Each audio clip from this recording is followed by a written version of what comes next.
झारखंड में खेल और खिलाड़ियों को बढ़ावा देने के लिए सरकार करोड़ों रुपए खर्च कर रही है। इसके बावजूद कई खेलों की स्थिति ऐसी है जिनमें खिलाड़ियों का प्रदर्शन जीरो है। इसके बावजूद उन खेलों को सरकार की ओर से अच्छा खासा अनुदान मिलता है। बात फुटबॉल की हो, हॉकी की हो, एथलेटिक्स की हो या फिर किसी भी खेल की हो, सरकार सालाना लाखों खर्च कर रही है, पर इसमें प्रदर्शन शून्य है।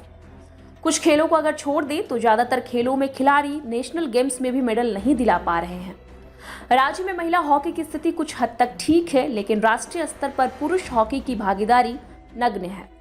यही हाल फुटबॉल का भी है। राज्य को उन खेलों में मेडल मिल रहे हैं जिनमें सरकार की कोई भागीदारी नहीं है। लॉन बॉल, तीरंदाजी, वुशु, मॉडर्न पेंथाथलॉन जैसे खेलों को सरकार अनुदान तक नहीं देती है। इसके बावजूद इन खेलों में प्रदर्शन अन्य खेलों की अपेक्षा बहुत बेहतर है।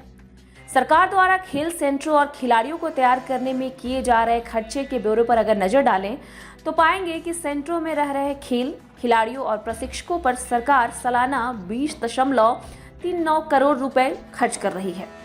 पूरे राज्य में 108 डे बोर्डिंग सेंटर है, जहां कुल 2700 खिलाड़ी हैं।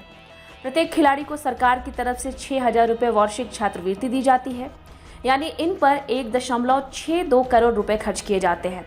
वहीं 12 क्रीड़ा किसले केंद्रों में खिलाड़ियों पर एक साल में 20.16 लाख रुपए और 24 खेलो इंडिया सेंट्रल के प्रशिक्षकों पर सालाना 72 लाख रुपए खर्च होता है। इसके बावजूद प्रदर्शन के नाम पर कुछ भी नहीं है। यही हाल है राज्य में चलने वाले सेंटर ऑफ एक्सीलेंस का भी है। पूरे राज्य में 10 सेंटर ऑफ एक्सीलेंस संचालित है। यहाँ भी खेल, खिलाड़ी, कोच और किट पर सरकार सालाना 4.74 करोड़ रुपए खर्च कर रही है, पर रिजल्ट अभी भी नहीं आ पा रहा है। राज्य में कुल 30 आदिवासी सेंटर है। प्रत्येक सेंटर में 25 यानी कि कुल 750 एथलीट है। इन एथलीटों के केवल भोजन मद में सरकार लगभग 8.66 करोड़ रुपए खर्च कर रही है। वहीं इनके किट पर सरकार 18.75 लाख रुपए सालाना खर्च कर रही है। इनके अलावा 30 प्रशिक्षकों पर सरकार सालाना 2.16 करोड़ रुपए खर्च कर रही है। कुल मिलाकर देखा जाए तो सरकार इन सेंटरों पर खिलाड़ियों और कोच पर सालाना 11.01 रुपए खर्च कर रही है। इतना ही नहीं, राज्य में फुटबॉल के करीब 55 आवासीय सेंटर है। दोनों वर्गों की अगर हम बात करें, ये महिला हो या फिर पुरुष हो, उनको मिलाकर राज्य में 45 से 50 हजार फुटबॉलर हैं, लेकिन दोनों वर्गों की टीमों में कोई भी नेशनल गेम्स के लिए क्वालिफाई नहीं कर पाई। वहीं राज्य में साझा की ओर से संचालित 10 और सरकार सीधे तौर पर चलाए जा रहे 25 आवासीय प्रशिक्षण केंद्र है। इनमें से अधिकतर सेंटरों की हालत ऐसी ही है। अगर झारखंड में आर्चरी, एथलेटिक्स, हॉकी, रेसलिंग को छोड़ दे तो यहाँ अन्य खेलों के लिए खेल प्रशिक्षकों की भारी कमी है। यहाँ अनट्रेंड खेल प्रशिक्षकों को 15,000 रुपये प्रति माह पर नियुक्त किया जा रहा है।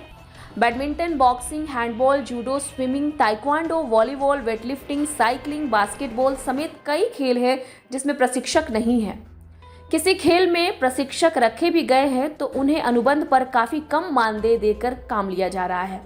ऐसे खेल प्रशिक्षक स्टेट लेवल खेल कर ही राज्य के नेशनल खिलाड़ियों को प्रशिक्षण दे रहे हैं। लॉन बॉल में झारखंड के खिलाड़ी लगातार मेडल ला रहे हैं। उत्तराखंड खिलाड़ी खेलों में झारखंड ने लॉन बॉल में 5 स्वर्ण, 2 रजत और 2 कांस्य समेत कुल 9 पदक जीते। इस मामले में दूसरे नंबर पर तीरंदाज रहे, जिन्होंने 2 स्वर्ण, 2 रजत और 2 कांस्य पदक जीते। इससे पहले गोवा में हुए 37वें राष्ट्रीय खेलों में झारखंड के लॉन बॉल खिलाड़ियों का दबदबा दिखा था। गोवा नेशनल गेम्स में झारखंड के लॉन बॉल खिलाड़ियों ने 4 गोल्ड और 3 ब्रॉन्ज समेत सबसे अधिक 7 पदक जीते थे। वहीं केरल में हुए 35वें राष्ट्रीय खेलों में लॉन बॉल में झारखंड ने 2 गोल्ड, 2 रजत और 3 कांस्य पदक जीते थे।